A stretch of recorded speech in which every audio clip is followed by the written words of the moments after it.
Hello friends, कैसे हैं आप सभी। आशा करता हूं कि आप सभी ठीक होंगे। आज की इस वीडियो में मैं आपके लिए लेके आया हूं राजा महेंद्र प्रताप सिंह यूनिवर्सिटी का एक पेपर हिंदी का, जो कि बीए सेकंड सेमेस्टर का है।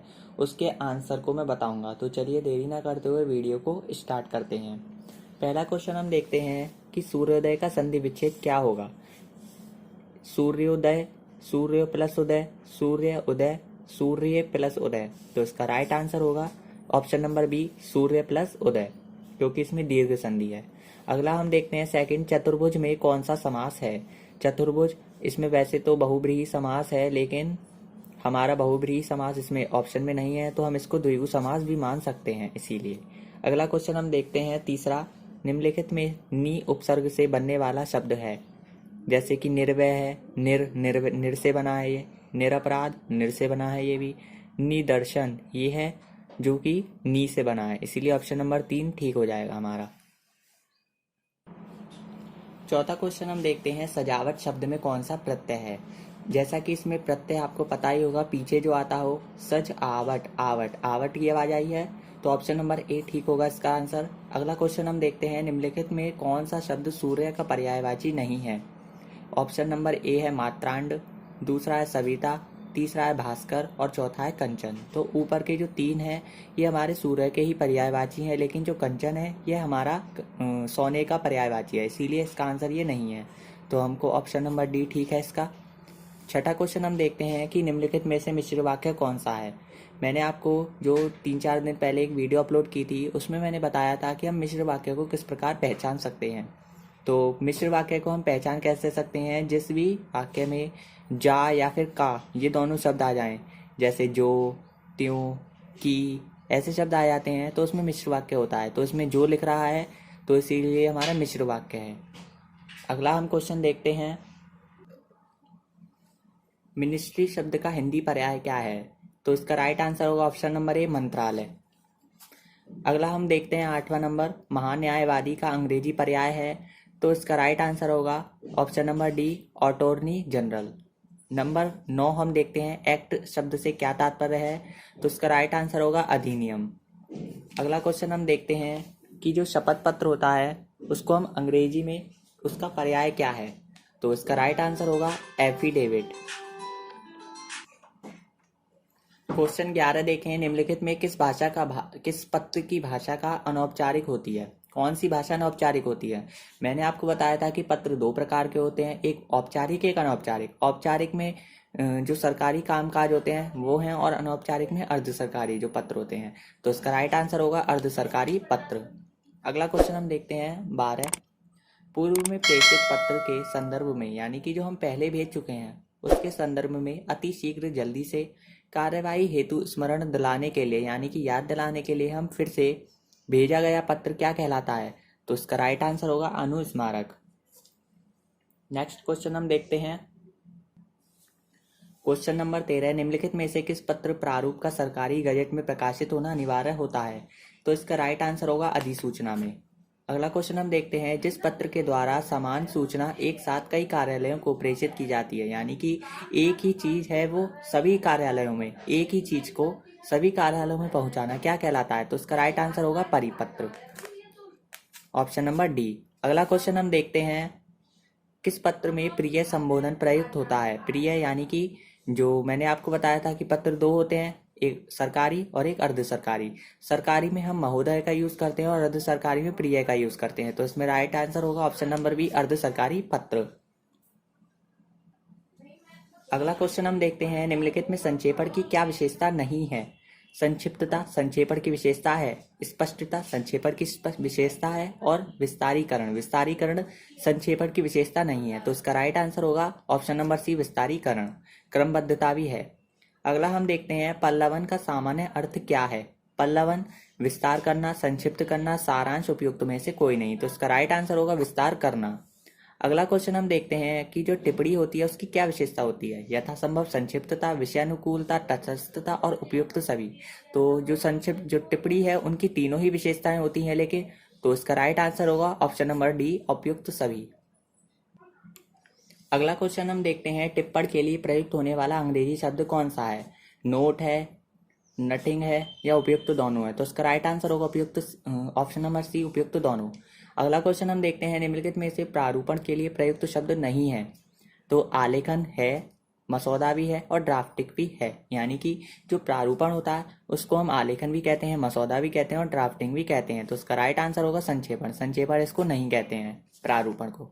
अगला क्वेश्चन हम देखते हैं कि जो कंप्यूटर है उसके संदर्भ में ALU का तात्पर्य है, यानी कि इसमें हमको ALU की फुल फॉर्म बतानी है। तो ALU कंप्यूटर के संदर्भ में एरिथमेटिक लॉजिक यूनिट होता है। तो राइट आंसर होगा option number A, arithmetic logic unit. अगला क्वेश्चन हम देखते हैं, क्वेश्चन नंबर 22। कंप्यूटर जो है वो क्या क्या करता है? कंप्यूटर के भंडारण करने वाली एक सक्षम युक्ति है, सही है। कभी कभी वायरस के द्वारा आक्रामित, यानी कि काम नहीं करता है, ये भी ठीक है। आंकड़ों को विश्लेषण करने के लिए सक्षम होता है, ये भी ठीक है। तो ऑप्शन नंबर इसका है सी, सभी, 1 2 3। इसके बाद हम देखते हैं इंटीग्रेटेड सर्किट, जो आईसी चिप होती है जो सिलिकॉन की बनी होती है, उसका विकास किसने किया था? JS किल्वी ने, CV रमन ने, रॉबर्ट नायक ने, चार्ल्स बेबेज ने। तो इसका राइट आंसर होगा ऑप्शन नंबर ए, JS किल्वी ने। क्वेश्चन 24 देखते हैं, निम्नलिखित में से आउटपुट डिवाइस है। आउटपुट इनपुट के ऊपर भी मैंने वीडियो बनाई थी, उसको भी आप देख सकते हैं। आउटपुट डिवाइस वो होती हैं जिनको हम डायरेक्ट, जो कंप्यूटर है वो हमको देता है। तो कीबोर्ड से तो हम जो कंप्यूटर होता है उसमें हम देते हैं, और माउस के द्वारा भी हम कंप्यूटर में देते हैं, और स्कैनर वैसे तो आउटपुट ही है, लेकिन हम स्कैनर को भी इनपुट के ही नज़रिए से देख सकते हैं। लेकिन इसका राइट आंसर होगा मॉनिटर आउटपुट डिवाइस है। यानी कि जो भी हम कंप्यूटर में कार्य करते हैं वह हमको मॉनिटर के जरिए ही दिखता है, यानी कि जो कंप्यूटर है वो हमको दिखाता है, इसीलिए आउटपुट डिवाइस कौन सी है? मॉनिटर है। तो इसका राइट आंसर होगा ऑप्शन नंबर डी, मॉनिटर। अगला नेक्स्ट क्वेश्चन हम देखते हैं, प्रथम गणना यंत्र यानी कि कैलकुलेटिंग डिवाइस कौन सी है? डिफरेंस इंजन है, अबेकस है, कैलकुलेटर है और घड़ी है। तो अबेकस है, जो कि चीन में हुआ था। तो राइट आंसर अबेकस है। अगला क्वेश्चन हम देखते हैं 26, www का पूर्ण रूप क्या है? यह एक वेबसाइट है, इसकी पूर्ण रूप यानी कि इसका फुल फॉर्म बताना है हमको। तो वेब वर्किंग विंडो नहीं है, वर्ल्ड वर्किंग वेब नहीं है, वर्ल्ड वाइड वेब इसका राइट आंसर होगा। तो ऑप्शन नंबर सी है राइट आंसर। अगला क्वेश्चन हम देखते हैं, ईमेल जो है उनके जन्मदाता किसे कहा जाता है? ईमेल की फुल फॉर्म इलेक्ट्रिक मेल है, ये तो आप सभी को पता ही होगा। हमको इसमें पूछा है जन्मदाता कौन है, तो लिंकन गॉलेटसनबर्ग नहीं है, टिमोथी बिल भी नहीं है, बिल गेट्स भी नहीं है। बिल गेट्स माइक्रोसॉफ्ट के हैं, और रेट टॉमलिंसन है वो ईमेल के कौन है? जन्मदाता हैं। तो ऑप्शन नंबर डी सही रहेगा इसका। नेक्स्ट क्वेश्चन हम देखते हैं,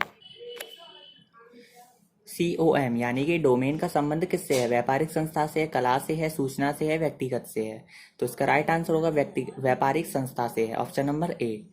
29वां क्वेश्चन हम देखते हैं, सोशल मीडिया से होने वाली क्या हानि है? स्वास्थ्य समस्याएं भी हो सकती हैं, हैकिंग भी हो सकता है और बुरी आदतें भी हो सकती हैं। तो इसका राइट आंसर होगा उपयुक्त सभी। अगला क्वेश्चन हम देखते हैं कि जो इंटरनेट है उससे क्या होता है?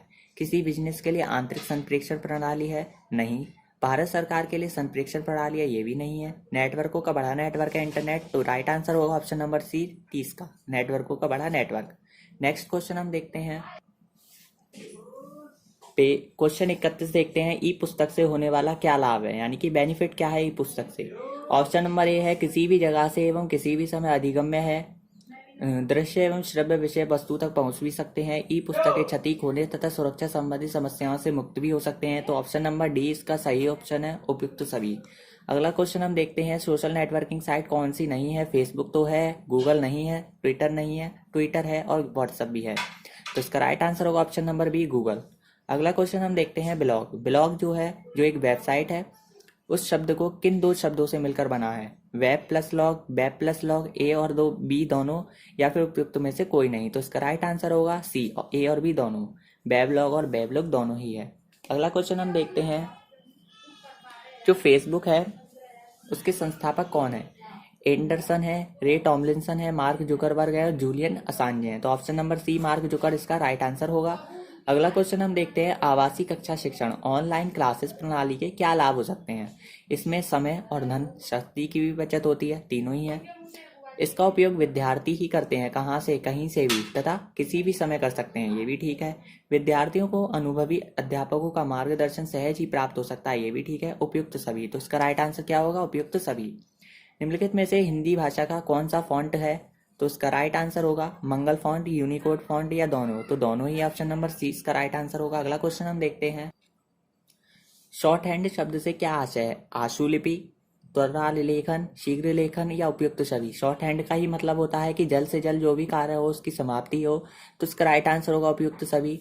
अगला क्वेश्चन हम देखते हैं, जो शोध है शब्द उसका सामान्य अर्थ क्या है? तो खोज करना इसका राइट आंसर होगा। तो ऑप्शन नंबर ए इसका राइट आंसर है। अगला क्वेश्चन हम देखते हैं, परिकल्पना दो या अधिक चरों के कार्यक्षम संबंधों का परीक्षण योग्य कथन है। यह कथन किस विद्वान का है? तो लुडबर्ग का है ये ऑप्शन। तो ऑप्शन नंबर ए ठीक है इसका।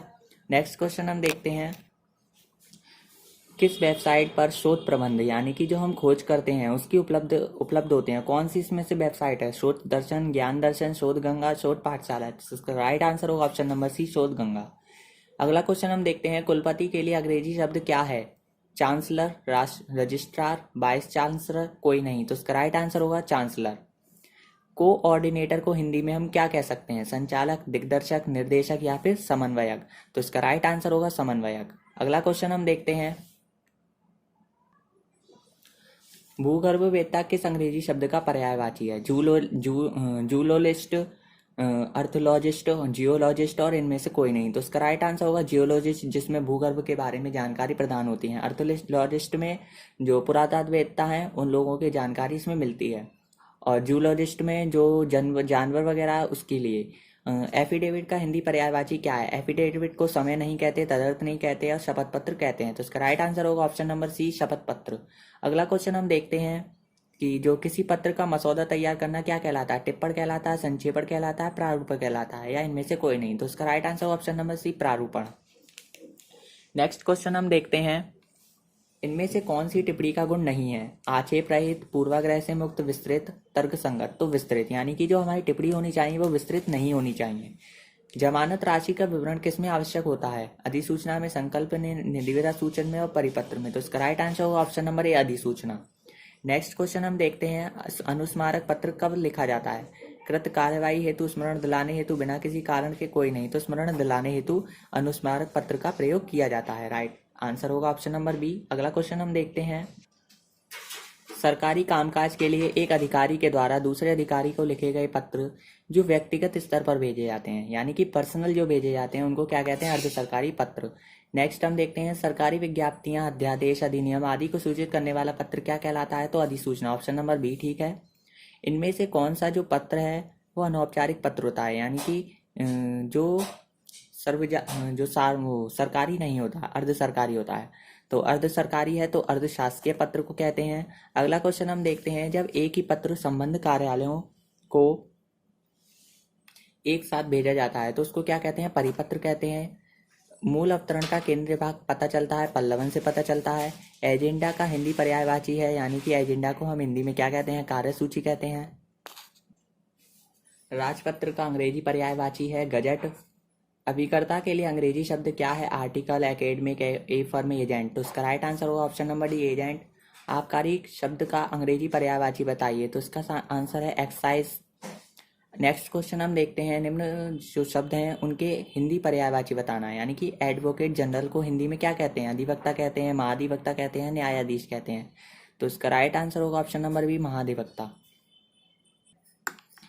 किसमें संबोधन और स्वनिर्देश का उल्लेख नहीं होता है? तो इसका राइट आंसर होगा कार्यालय पत्र में। अर्धशासकीय पत्र में तो यूज होता है, कार्यालय पत्र में महोदय का यूज होता है। तो इसका राइट आंसर है कार्यालय पत्र। अगला क्वेश्चन हम देखते हैं, कंप्यूटर शब्द की उत्पत्ति लैटिन भाषा के शब्द से हुई है? तो कंप्यूटर शब्द से ही इसकी उत्पत्ति हुई है। सरकारी सूचना तथा आदेशों को किसमें प्रकाशित किया जाता है? कार्यालयीय आदेश में, परिपत्र में, राजपत्र में। तो इसका राइट आंसर होगा राजपत्र में। अगला क्वेश्चन हम देखते हैं, पल्लवन में किस शैली का प्रयोग किया जाता है? तो पल्लवन में जो व्यास शैली है उसका यूज किया जाता है, और जो संक्षेपण जो होता है उसमें समाज शैली का यूज किया जाता है। लेकिन हमको पल्लवन पूछा है तो पल्लवन में व्यास शैली का उपयोग किया जाता है। तो इसका राइट आंसर क्या होगा? व्यास शैली। इसके बाद हम देखते हैं, अनेक शब्दों के लिए एक शब्द का प्रयोग करना किसमें आवश्यक माना गया है? अनुवाद में, आलेखन में, पल्लवन में और संक्षेपण में। तो इसका राइट आंसर क्या होगा? संक्षेपण। अगला क्वेश्चन हम देखते हैं कि जो कंप्यूटर है उसकी दुनिया में, कंप्यूटर की दुनिया में हिंदी का प्रवेश कब हुआ था? तो 90 के दशक में हुआ था। अगला क्वेश्चन हम देखते हैं कि जो परिपत्र है किस श्रेणी में आता है? तो वो कार्यालय पत्र की श्रेणी में आता है। पत्र कितने प्रकार के होते हैं? मैंने शुरुआत में आपको बताया था, 2 प्रकार के होते हैं। जो कार्यालय पत्र और अर्ध कार्यालय पत्र। शीर्षक कैसा होना चाहिए? संक्षिप्त होना चाहिए, विषय वस्तु से संबंध होना चाहिए, केंद्रीय भाव स्पष्ट होना चाहिए, उपयुक्त सभी। तो इसका राइट आंसर होगा उपयुक्त सभी। कामकाजी हिंदी को दफ्तरी भाषा का नाम किसने दिया था? तो डॉक्टर हरदेव बहारी ने इसका नाम दिया था। नेक्स्ट क्वेश्चन देखते हैं, साहित्यिक भाषा क्या कहलाती है? सर्जनात्मक भाषा, कार्यालयी भाषा, दफ्तरी भाषा। तो इसका राइट आंसर होगा सर्जनात्मक भाषा। डिजिटल कंप्यूटर का प्रयोग किया जाता है गणना में, मापन में, ऑपरेटिंग में और यांत्रिक में। तो गणना में। रोम का पूरा नाम रीड ओनली मेमोरी है, option number B. MS word किसका उदाहरण है? Application software, B. कार्यालय हिंदी होती है औपचारिक, अनौपचारिक, साहित्यिक। तो औपचारिक भाषा होती है कार्यालय। कृतिदेव, चाणक्य आदि फॉन्ट अंकित हिंदी सामग्री किस में बदलते हैं? यूनिकोड में बदलते हैं। अगला क्वेश्चन हम देखते हैं, संक्षेपण में मूल अवतरण और संक्षिप्त अवतरण का अनुपात क्या होता है? 3:1 होता है, यानी कि 1/3 होता है। तो इसका राइट आंसर होगा ऑप्शन नंबर डी, 3:1। अगर आपको वीडियो अच्छी लगी हो तो वीडियो को लाइक कीजिएगा और लोगों में शेयर भी कीजिएगा, ताकि मैं आपके लिए ऐसी ही वीडियो बनाता रहूं। अगर चैनल पर नए हो तो चैनल को सब्सक्राइब भी कीजिएगा। जय हिंद, जय भारत। मिलते हैं अगली वीडियो में।